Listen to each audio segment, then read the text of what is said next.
Assalamualaikum warahmatullahi wabarakatuh. Bismillahirrahmanirrahim. Wassalatu wassalamu ala asrofil anbiya ya mursalin wa ala alihi wa sahbihi ajmain ba'du. Puji syukur kita panjatkan hadirat Allah yang telah memberikan kita nikmat sehingga kita masih bisa bertemu walaupun tidak bertatap muka. Apa kabar anak-anak nih semua? Semoga selalu dalam lindungan Allah Subhanahu wa taala, selalu dalam keadaan sehat.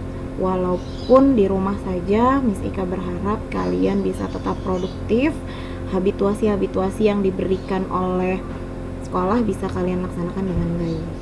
Oke, kali ini kita akan memulai materi kita.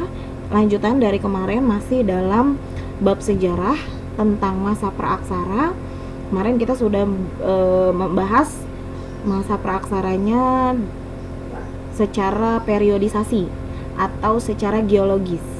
Nah, hari ini kita akan bahas dari aspek budaya atau arkeologis, di mana bukti-bukti dari sejarah yang ada itu berasal dari penemuan-penemuan arkeolog terkait batu atau artefak-artefak lainnya.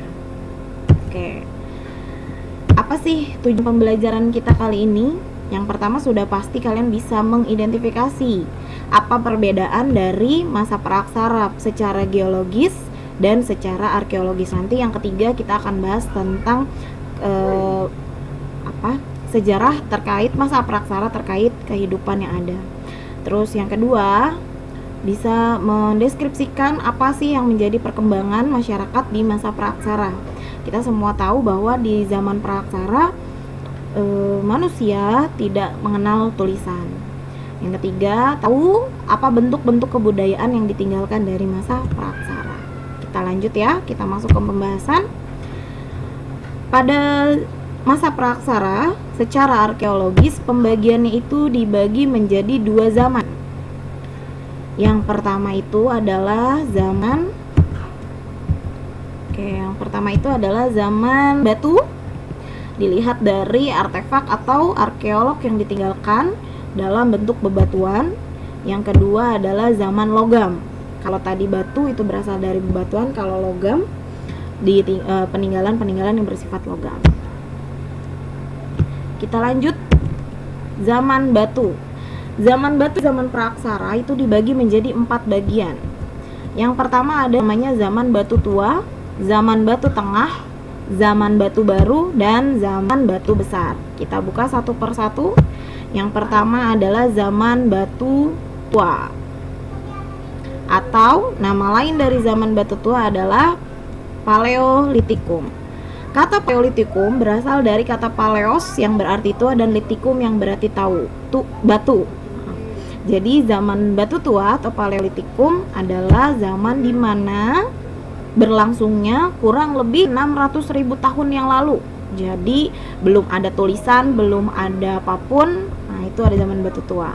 Dan peralatannya juga masih terbuat dari batu yang masih sangat besar, yang digunakan untuk berburu biasanya. Apa sih ciri-ciri dari zaman Paleolitikum? Cirinya hidupnya masih sederhana. Hidupnya masih sederhana yang dimaksud adalah orang-orang yang ada itu masih mencari atau berburu. Karena mereka berburu, maka hidupnya masih berpindah-pindah, tidak menetap di satu wilayah. Jadi kalau misalnya gini, dalam satu wilayah mereka sudah tidak menemukan lagi apa yang mereka bisa makan, maka mereka akan pindah ke wilayah yang lain. Nah, hidupnya masih berburu. Berburunya menggunakan apa? Menggunakan yang tadi, menggunakan batu-batu tua yang mereka asah untuk mereka gunakan untuk berburu hewan-hewan yang ada. Itu cirinya. Nah, apa sih peralatannya yang mereka lakukan untuk berburu? Hasil kebudayaannya ditemukan di daerah Pacitan dan Ngandong. Adanya di mana? Di wilayah Jawa Timur. Dari kebudayaan tersebut, maka di zaman batu tua, dua kebudayaannya dinamakan kebudayaan Ngandong dan kebudayaan Pacitan. Apa bedanya? Pertama, ada kebudayaan Pacitan. Berarti ditemukannya di daerah Pacitan, Jawa Timur. Oke, kebudayaan Pacitan itu ada kapak genggam. Kapak genggam itu gini ya, gambarnya kapak genggam. Jadi mereka menamakannya kapak walaupun memang berasalnya dari batu. Yang kedua, kapak parimbas. Ini lebih lebar daripada kapak genggam. Fungsinya sama-sama untuk berburu hewan yang mereka gunakan untuk mencari makan. Ini kapak perimbas. Lalu yang ini kapak penetak. Nah, jadi kalau misalnya tadi kapak genggam digunakan untuk berburu, nanti setelah dapat buruannya itu digunakan kapak penetak untuk membelah-belah hewan buruannya. Dan yang keempat itu ada namanya alat serpih atau flex. Biasanya alat serpih ini digunakan untuk mengasah kapak-kapak yang ada. Itu kebudayaan Pacitan, ada 4 hal. Yang kedua, kebudayaan di zaman Batu Tua namanya kebudayaan Ngandong. Sama, berasalnya dari wilayah Jawa Timur. Kebudayaan Ngandong itu hampir sama dengan kebudayaan Pacitan, hanya saja kalau tadi kebudayaan Pacitan lebih banyak berasalnya dari batu, kalau kebudayaan Ngandong itu dari tulang belulang hewan. Nah, seperti ini gambarnya. Biasanya sama, digunakan untuk berburu, untuk membelah-belah hewan yang ada. Itu di zaman Batu Tua. Kita lanjut di zaman yang kedua, namanya zaman Batu Tengah. Zaman Batu Tengah itu namanya adalah Mesolitikum. Oke. Mesolitikum berasal dari kata meso dan litikum. Meso itu berarti tengah, litikum itu berarti batu. Berlangsungnya kurang lebih 10.000 tahun yang lalu. Peralatan yang digunakan hampir sama di zaman Batu Tua, hanya saja sudah lebih halus diasahnya. Nah, cirinya, apa sih ciri-cirinya? Ciri-ciri di masa Mesolitikum, peninggalannya itu banyak ditemukan di sekitar pantai. Kalau tadi Paleolitikum, orang masih berburu di hutan-hutan. Kalau di zaman Mesolitikum, masyarakat pada zaman itu sudah ada di sekitar pantai. Mereka sudah mulai menetap di dalam gua yang dinamakan Abrissausroch atau tinggal di dalam gua. Jadi mereka tinggal di dalam gua, menetap di wilayah tersebut berkelompok-kelompok. Jadi sudah tidak lagi berpindah-pindah atau nomaden. Nah, dari peninggalan itu atau dari mereka tinggal di dalam gua, ada satu kebudayaan lagi yang ditemukan yang dinamakan Kejoken Modinger. Kejoken Modinger itu berasal dari bahasa Denmark yang artinya kejoken itu adalah sampah, Modinger itu adalah dapur. Jadi sampah dapur. Biasanya berupa kerang dan siput yang sudah menjadi fosil. Gimana gambarnya? Nih, ini gambarnya. Nah, ini apa namanya? Ini namanya Abrissausroch. Tinggal di dalam gua. Jadi kalau sekarang kita menemukan gua-gua yang ada di pantai-pantai itu berasal dari masa Mesolitikum.